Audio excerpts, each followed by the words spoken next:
Hello students, देखिए आप लोगों ने रिड्यूस्ड सिलेबस तो देख लिया होगा जो सर ने भेजा था, नीलेश सर ने, है ना। तो बेटा आपका रे ऑप्टिक्स तो पूरा कट गया, तो रे ऑप्टिक्स आपको कुछ भी नहीं करना, ठीक है। और दूसरी चीज़ मैग्नेटिज्म एंड मैटर, जिस चैप्टर के बारे में मैंने आप लोगों से कहा था कि ये चैप्टर बिल्कुल same to same first chapter के जैसा है, तो अब वो चैप्टर भी कट गया आपका मैग्नेटिज्म एंड मैटर, ठीक है। एंड थर्ड चैप्टर आपका कौन सा कट गया? न्यूक्लियस, ठीक है। तो ये चैप्टर आपका जो यानी सिलेबस रिड्यूस्ड हुआ। अब इसके कारण हमारे पास सिर्फ आपके सिलेबस के 2 चैप्टर और बचे हुए हैं। पहला चैप्टर बचा हुआ आपका कौन सा? वेव ऑप्टिक्स, और दूसरा चैप्टर बचा हुआ आपका कौन सा? एटम, ठीक है। तो आज हम चालू कर रहे हैं वेव ऑप्टिक्स, ठीक है। तो वेव ऑप्टिक्स में सबसे पहले बात करेंगे हम कि ऑप्टिक्स क्या चीज़ होती है, ठीक है। तो ऑप्टिक्स आपकी फिजिक्स की एक ब्रांच होती है जिसमें कि हम किसके बारे में स्टडी करते हैं? एनर्जी ऑफ लाइट के बारे में, है ना, और उसके फिनोमेना के बारे में, ठीक है। तो ऑप्टिक्स क्या होगी? Optics is a branch of physics in which we studied about the energy of light and phenomena associated it, ठीक है बेटा। This is called the optics. अब ऑप्टिक्स की आपकी 2 ब्रांचेस हैं। पहला है आपका क्या? वेव ऑप्टिक्स, और दूसरा है रे ऑप्टिक्स, ठीक है। वेव ऑप्टिक्स में हम किसके बारे में बात करेंगे कि आपकी जो लाइट एनर्जी है उसका प्रोडक्शन किस तरीके से होता है, उसका एमिशन किस तरीके से होता है ना, उसका प्रोपेगेशन किस तरीके से होता है, लाइट का नेचर किस तरीके का है, इंटरफेरेंस, डिफ्रैक्शन, पोलराइजेशन, इन सभी के बारे में हम स्टडी करते हैं किसमें? वेव ऑप्टिक्स में, ठीक है। और जबकि रे ऑप्टिक्स में हम किसके बारे में बात करते हैं? आपके रिफ्लेक्शन, रिफ्रैक्शन, है ना, डिस्पर्सन, इन सभी के बारे में हम किसमें बात करते हैं? रे ऑप्टिक्स में, ठीक है। तो हमारा टॉपिक है सिर्फ ओनली वेव ऑप्टिक्स। तो इसमें हम interference, diffraction, propagation, production, emission, इन सभी के बारे में स्टडी करेंगे, ठीक है बेटा। तो अब क्लियर। अब बात आती है आपका जो नेक्स्ट इसमें टॉपिक मिलेगा वो क्या होगा? Wave front. वेव फ्रंट क्या होता है आपका, ठीक है। तो वेव फ्रंट बेटा आप लोगों ने देखा होगा फॉर एग्जांपल कि जैसे एक तालाब में पानी भरा हुआ है, हमने एक पत्थर मारा, ठीक है। तो जैसे ही हमने पत्थर डाला क्या होता है? एक सर्कुलर रिंग्स बनने लगती हैं, ठीक है, जिसे हम क्या बोलते हैं? Circular ripples. वो रिपल्स बनने लगती हैं और पूरी कहाँ तक चलती हैं? आपकी दोनों किनारे तक, और जैसे ही किनारे से टकराती हैं तो डिस्ट्रॉय हो जाती हैं। तो कंटिन्यूअसली वो वेव्स बन रही हैं। तो ये वेव्स क्या कहलाती हैं? आपकी वेव फ्रंट, ठीक है बेटा। अभी देखिए इस वीडियो में अपन पूरा जितना भी इसका थ्योरी पोर्शन है पूरा थ्योरी पोर्शन डिस्कस कर लेते हैं, ठीक है। सेकंड वीडियो में अपन क्या कर लेंगे? आपका फ्रिंज बिट्स निकालना है, और थर्ड में अपन ब्रूस्टर्स लॉ, ठीक है। तो इस हफ्ते आपका ये चैप्टर पूरा खत्म हो जाएगा। अब इसके बाद अपन बात करेंगे किसकी? Principle of superposition. सुपरपोजिशन क्या होता है, ठीक है। तो सुपरपोजिशन क्या चीज होगी आपकी कि जब 2 या 2 से अधिक सोर्स से आपकी लाइट आ रही है, ठीक है ना। तो जब 2 या 2 से अधिक सोर्स से आ रही है, दैट मीन्स जितनी भी लाइट्स आ रही हैं सभी का एम्पलीट्यूड, दैट मीन्स वेवलेंथ क्या होगी? डिफरेंट होगी, ठीक है। और ये सभी एक साथ आकर किसी एक पॉइंट पे गिरती हैं, ठीक है ना। तो जो उस कंडीशन में जो रिजल्टेंट वेव बनेगी वो रिजल्टेंट वेव क्या होगी? इन सभी वेव्स के एम्पलीट्यूड के वेक्टर सम के, ठीक है। जैसे सपोज यदि हम मान लें कि इनका amplitude y1, y2, y3 up to yn तक है, ठीक है ना। तो जो हमारी रिजल्टेंट वेव मिलेगी उस रिजल्टेंट वेव का जो एम्पलीट्यूड होगा वो क्या होगा? y is equal to y1 plus y2 plus y3 plus up to yn तक, ठीक है। तो ये मिलेगी हमको क्या? रिजल्टेंट वेव, और ये कहलाती है आपकी क्या? प्रिंसिपल ऑफ सुपरपोजिशन, ठीक है बेटा। अब नेक्स्ट चीज आती है क्या? आपकी कोहेरेंट सोर्स, कि 2 यानी कोई किसी सोर्स को हम कोहेरेंट सोर्स कब कहेंगे? तो कोई दो सोर्स जिनसे जो वेव्स निकल रही हैं, ठीक है, उनकी फ्रीक्वेंसी क्या होनी चाहिए, सेम, और उन दोनों वेव्स में जो फेज डिफरेंस है वो फेज डिफरेंस या तो जीरो होना चाहिए या कांस्टेंट होना चाहिए, ठीक है। तो इस तरीके के जो सोर्स हैं वो सोर्स क्या कहलाएंगे, आपके कोहेरेंट सोर्स, ठीक है। अब बात करते हैं हमारे इसमें इंटरफेरेंस ऑफ लाइट क्या होती है, ठीक है।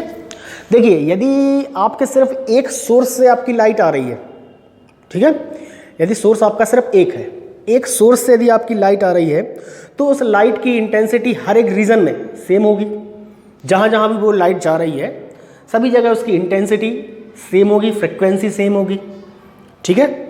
बट जब हम एक से ज़्यादा सोर्स का यूज़ करते हैं, मतलब दो या दो से ज़्यादा सोर्सेस का यूज़ हम कर रहे हैं, तब उस कंडीशन में आपकी जितनी वेव्स आ रही हैं, है ना, क्या उन सभी की इंटेंसिटी सेम होगी?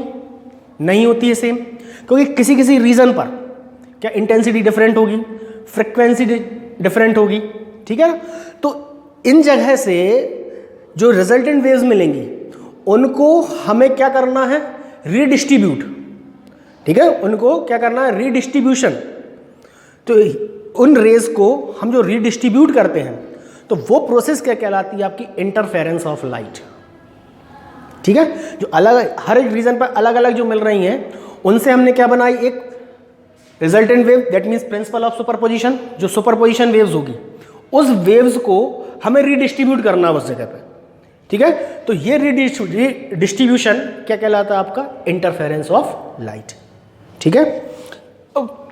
इंटरफेरेंस ऑफ लाइट, इंटरफेरेंस आपके दो तरीके के होते हैं। पहला होता है आपका कंस्ट्रक्टिव इंटरफेरेंस और दूसरा होता है आपका क्या, डिस्ट्रक्टिव इंटरफेरेंस, ठीक है। तो कंस्ट्रक्टिव इंटरफेरेंस क्या होगा कि दो वेव्स इस तरीके से जिनमें फेज डिफरेंस क्या है, सेम, मतलब constant phase difference, that means phase difference zero, ठीक है। और दूसरी चीज क्या कि दोनों के क्रस्ट एक दूसरे पे लाई करें, ठीक है। तो इस तरीके का जो इंटरफेरेंस होगा वो इंटरफेरेंस कौन सा कहलाएगा, आपका कंस्ट्रक्टिव इंटरफेरेंस, ठीक है। अब कंस्ट्रक्टिव इंटरफेरेंस में जो इंटेंसिटी, जो मतलब जो रिजल्टेंट वेव मिलेगी उसकी इंटेंसिटी क्या होगी, मैक्सिमम। जैसे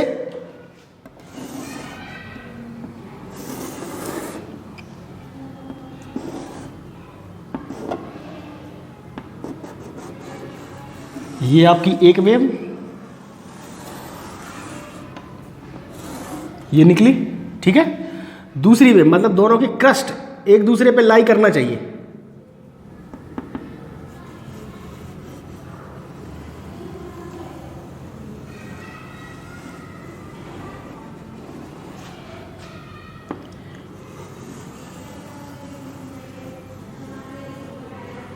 ये इस तरीके से, ठीक है। ये आपकी फर्स्ट वेव और एक सेकंड, ठीक है। तो इन दोनों की जो रिजल्टेंट वेव मिलेगी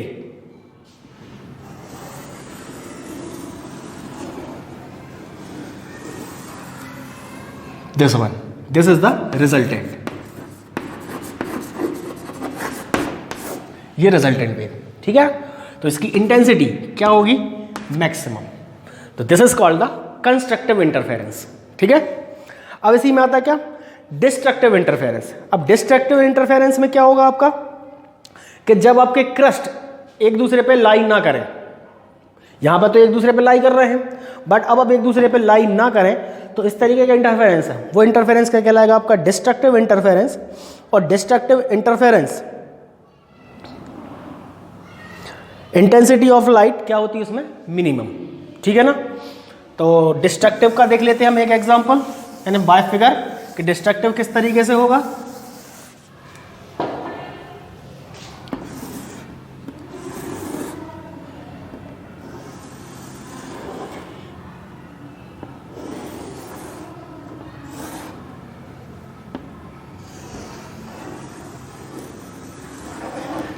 this is called the destructive.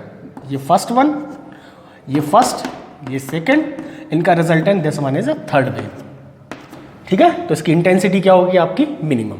तो ये कहलाता है क्या, आपका डिस्ट्रक्टिव इंटरफेरेंस, क्लियर। तो ये होगा कंस्ट्रक्टिव एंड डिस्ट्रक्टिव इंटरफेरेंस। अब बेटा इसके बाद आता है क्या आपका डिफ्रैक्शन ऑफ लाइट, ठीक है ना। तो डिफ्रैक्शन ऑफ लाइट क्या होगा, तो the bending of the wave around the corners is called the diffraction, ठीक है। जैसे किसी कमरे में या अपन किसी स्क्रीन कहीं पे अपन टॉर्च दे रहे हैं तो क्या होती है उसकी किनारों से लाइट कट के कहाँ इमेज बना देते हैं आपके पीछे की तरफ। तो जो लाइट वेव्स है उसका कॉर्नरों से बेंड होना क्या कहलाता है, डिफ्रैक्शन ऑफ लाइट, ठीक है। तो कहाँ से, कॉर्नर या एजेस से कट होके जाना और पीछे उसकी इमेज बना देना, वो क्या कहलाता है आपका डिफ्रैक्शन ऑफ लाइट, ठीक है बेटा। अब इसका एक सबसे इंपॉर्टेंट क्वेश्चन ये है कि आपको ये याद करना है कि difference between interference and diffraction, दोनों के बीच में आपको क्या याद करना है, डिफरेंस, इंटरफेरेंस और डिफरेंस। बहुत इंपॉर्टेंट क्वेश्चन है बेटा, आता है हमेशा ये एग्जाम में। तो इंटरफेरेंस और डिफ्रैक्शन के बीच में जो डिफरेंस होगा वो आपको याद करना है। आपको 4 से 5 डिफरेंस दिए होंगे आपकी बुक में, तो वो टेबल याद कर लीजिएगा आप, ठीक है। अब नेक्स्ट इसमें आता है क्या, पोलराइजेशन ऑफ लाइट। तो पोलराइजेशन ऑफ लाइट क्या होता है, लेक ऑफ सिमेट्री, यानी वेव्स का उसकी सिमेट्री से चेंज हो जाना क्या कहलाएगा आपका, लेक ऑफ सिमेट्री। देखिए किस तरीके से बताते हैं मैं आपको।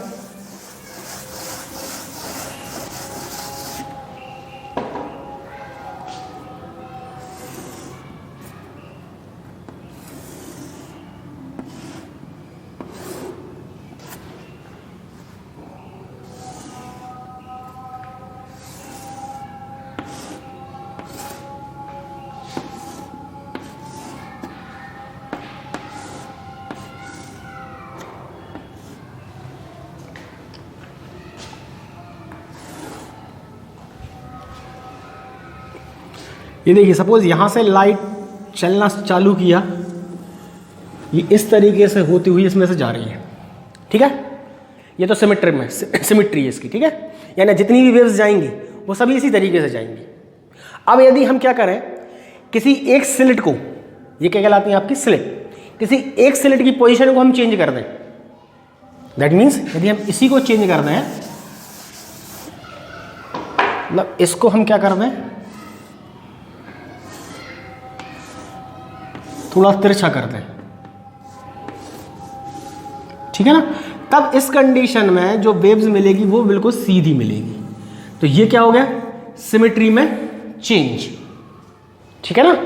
तो लाइट वेव की सिमेट्री में चेंज होना क्या कहलाता है, उसका पोलराइजेशन ऑफ लाइट, ठीक है। तो ये कहलाएगा आपका पूरा पोलराइजेशन ऑफ लाइट। क्लियर बेटा, ओके। तो ये थी बेटा आपकी पूरी थियोरिटिकल पोर्शन, ठीक है। अब आपका 2 डेरिवेशन करना है हमें, जो आपके 2 वीडियोस में हो जाएंगे। पहला डेरिवेशन तो करना है हमको क्या, फ्रिंज विड्थ निकालना है यंग डबल स्लिट एक्सपेरिमेंट में, ठीक है। और दूसरा क्या हो जाएगा आपका Brewster's law, okay. Thank you.